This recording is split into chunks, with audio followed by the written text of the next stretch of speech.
Bienvenidos a este su canal Navegando por mi extraña Biblia. Soy Irán, su anfitrión.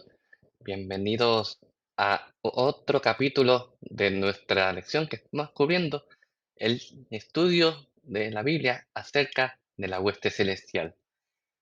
En esta sección vamos a estar cubriendo la segunda parte eh, de estos términos lo que el Viejo Testamento tiene que decir sobre la función de la hueste celestial.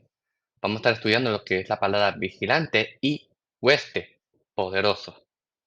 Así que toma lápiz y papel, agarra tus notas y empecemos con la siguiente presentación. La primera palabra que tenemos es la de vigilante. Su singular es ir y su plural es irim. Este término arameo, ir, aparece tres veces en el Antiguo Testamento. Es en Daniel 4, versículos 13, 17 y 23. Si lo buscas en el arameo, te encontrarás que serían los versículos 10, 14 y 20. Estaré leyendo durante esta presentación mayormente de la nueva versión internacional. La misma lee de la siguiente manera. Vi en las visiones de mi cabeza mientras estaba en mi cama que he aquí un vigilante y santo descendía del cielo. La sentencia es por decreto de los vigilantes y por dicho de los santos la resolución. Y en cuanto a lo que vio el rey, un vigilante y santo que descendía del cielo y decía. Lo que acabé de leer fueron los versículos 13, 17 y 23. Fueron en secuencia. Y podrán observar que detrás de la palabra vigilante, vigilantes, es la misma palabra ir, irín, detrás de ella. Esta frase aramea, ir wekadis, es vigilante y santo, o vigilante santo, es en lugar del más común, referírsele como un vigilante, un santo. Es más común que leerlo como lo tiene aquí traducida la nueva versión internacional.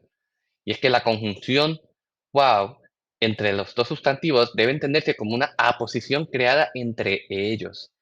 Esto es cierto por el contexto. Solo un ser celestial habla con Daniel en el pasaje. Además, los participios singulares que siguen, que se usan para la proclamación de la figura celestial en Daniel 4:14, apuntan a una identidad. Como vamos a estar observando gracias a este estudio bíblico, veremos la importancia del arameo y su contexto en el desarrollo cultural bíblico, porque esta palabra se va a estar utilizando más adelante para hablar de unos seres en particulares que vamos a descubrir en la próxima lámina. Pero cabe destacar de que si vuelves y por tu cuenta lees este capítulo, te darás cuenta que estos vigilantes, estos santos, están llevando a cabo una sentencia y te darás cuenta, oye, estos tienen una facultad que tienen que llevar a cabo un decreto por su cuenta o tienen que consultar con Dios para llevar esto a cabo.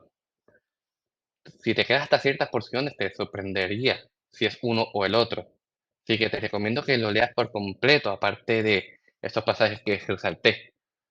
Pero vas a ver entonces de que, ok, a lo mucho, estos, si no están encima de lo que es la pirámide de la jerarquía, pues están bastante cerca de ellos.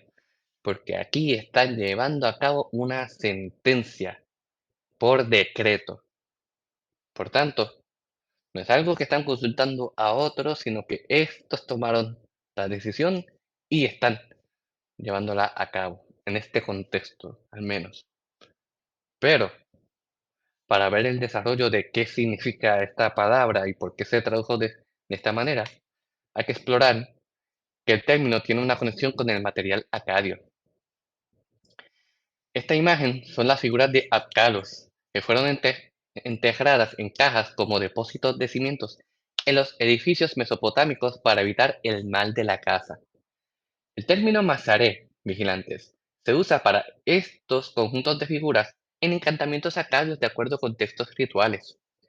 Esta denominación coincide con el término arameo Irín, los despiertos, por tanto, para los ángeles buenos como para los vigilantes.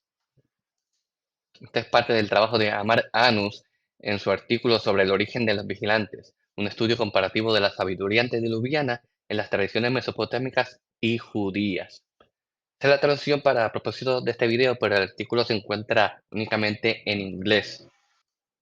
Así que si lo fueran a buscar, pues usen esa palabra Amar Anus, The Origins of the Watchers, o usen ese fraseo para que busquen el artículo y disfruten del trabajo detallado que este erudito nos trae. Pero, como lo demuestra en su trabajo y otros eruditos, la literatura judía del Segundo Templo, particularmente Primera Enoch y el Libro de los Gigantes, se basa en material mesopotámico para volver a contar los eventos asociados con el diluvio. Vigilantes es la elección abrumadora del término para los hijos caídos de Dios en la historia de Génesis 6, versículos 1 al 4. En esta literatura posterior, la conexión con el Acadio Mazaré proporciona una base segura para comprender el significado de ir como vigilancia atenta, una especie de centinela.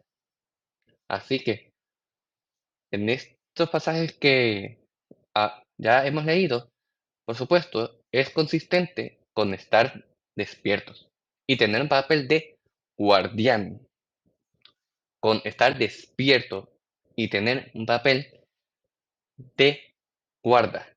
Esto lo podemos ver en la selección de algunas traducciones al español cuando usan esta palabra de centinela. Revisas el pasaje anterior y comparas que aparte de llamarles como lo hace ahí, se usa también la palabra centinela para referirse a ellos. Pero, ¿qué es lo que dice entonces Génesis 6, versículos 1 al 4? Pues la misma se lee. Cuando los seres humanos comenzaron a multiplicarse sobre la tierra y tuvieron hijas, los hijos de Dios vieron que las hijas de los seres humanos eran hermosas. Entonces tomaron como mujeres a todas las que desearon. Pero el Señor dijo, mi espíritu no permanecerá en el ser humano para siempre, porque no es más que un simple mortal. Por eso vivirá solamente 120 años. Al unirse los hijos de Dios con las hijas de los seres humanos y tener hijos con ellas, nacieron gigantes que fueron los famosos héroes de antaño. A partir de entonces hubo gigantes en la tierra.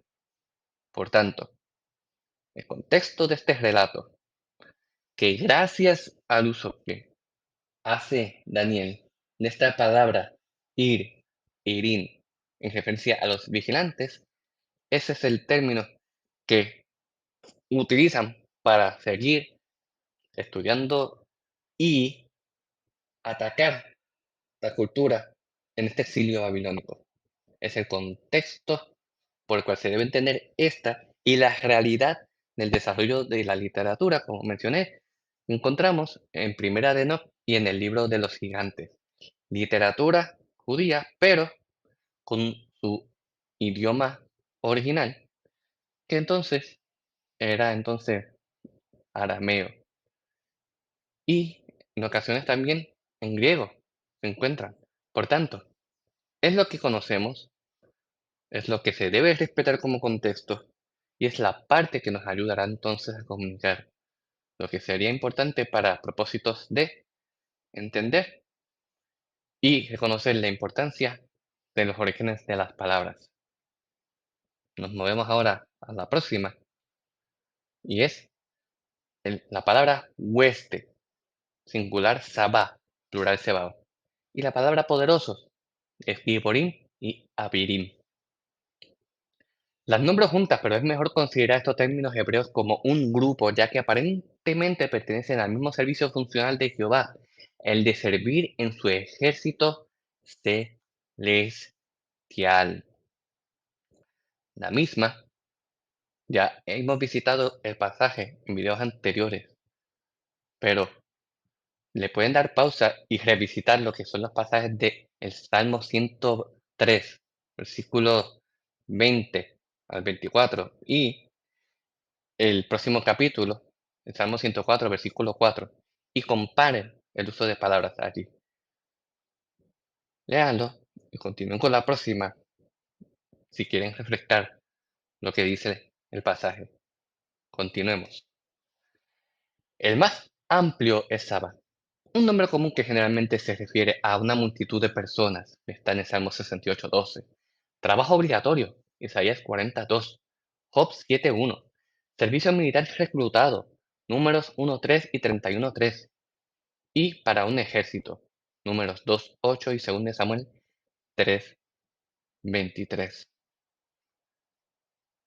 Hay varios pasajes que ya hemos leído, pero no nos habíamos dado cuenta gracias a un enfoque de este término. Primer Reyes 22:19, que fue con el que empezamos esta serie de estudios bíblicos. Ya deberían conocerla. Pero dice que Dios está rodeado por la hueste celestial y se usa la palabra Sabá para describir a los seres espirituales. Sus ministros, en la palabra del Salmo 103:21, son llamados sus ejércitos, Sabaiu. Y se usa un paralelo a ángeles en el Salmo 148, versículo 2. Y dado que los seres espirituales al servicio de Dios se llaman estrellas, no es sorprendente verlos colectivamente referidos como el ejército del cielo. Lo vemos así en Jeremías 33:22, Nehemías 9:6 y Daniel 4:35. Por tanto, ¿qué significaría entonces la palabra Jehová de los ejércitos gracias a todo este contexto? Pues la frase significa Jehová Todopoderoso. Sabemos porque esta frase transmite una designación característica de un rey entronizado en el trono de querubín, como Señor indiscutible de todos los poderes celestiales. Así lo van a leer en 1 Samuel 4:4, 2 Samuel 6:2, Salmo 82 y 99:1. Ejemplificado en esta imagen que tiene la figura de un anciano sentado sobre un trono y estos cuatro seres angelicales de rojo haciendo imagen de querubines. Por tanto, es lo que comunica cuando a Dios se le llama Jehová de los ejércitos. Como es el dominio que tiene sobre todos estos seres espirituales, se les sobreentiende al estar sobre su trono como el Todopoderoso. Y es así lo que podemos dar gracias a este estudio de la palabra Sebaot. Continuamos ahora con el término de poderosos, las palabras Giborim y Abirim. Volvemos otra vez al Salmo 103, versículo 20, porque dice, bendecid a Jehová vosotros sus Giborim, poderosos en fortaleza, que ejecutáis su palabra. Me perdonan que para propósitos de la imagen pudiera causar confusión, pero aquí la palabra ángeles sería Malakim, Malak, y poderosos en fortaleza sería la palabra de Giborim en ese uso. El segundo término de este grupo es Giborim Averim, y el contexto más amplio no es abiertamente militar. Ese reconocimiento no elimina la posibilidad de que el salmista fuera influenciado por el motivo del guerrero divino cuando eligió el término para referirse a estos seres. Eso es lo que vamos a ver gracias a este estudio. ¿Por qué? Giborim describe dos elementos. Principalmente, describe a líderes comunitarios o ciudadanos honestos. La misma lo leemos en Ruth 2:1 y en Esdras 7:28. El término Gibor a menudo se lee en exceso como gigantes debido a su presencia en Génesis 6:4 de acuerdo con Nefilim. Se demuestra fácilmente con el lema y no apunta inherentemente a los miembros de clanes gigantes siniestros asociados con los Nephilim. En Deuteronomio 2.3, números 13, 32 al 33. Por ejemplo, guerreros, aquí, que se está utilizando, que vemos en Isaías 21.17, Segunda de Reyes 24.16, Salmo 33.16. También se utiliza para describir a los guerreros israelitas, especialmente también a los que están bajo Josué, que lucharon contra estos temidos enemigos. Se describen como Giborim en Josué 6.2 y 8.3. David también es descrito como un Giborim en 1 Samuel 16.18. Incluso Dios es llamado Gibor en Deuteronomio 10.17. Esto es así, y ahora vemos que el uso de esta palabra Abirim tiene la descripción de los seres celestiales como Abirim en el Salmo 78.25. Debe abordarse de manera entonces similar.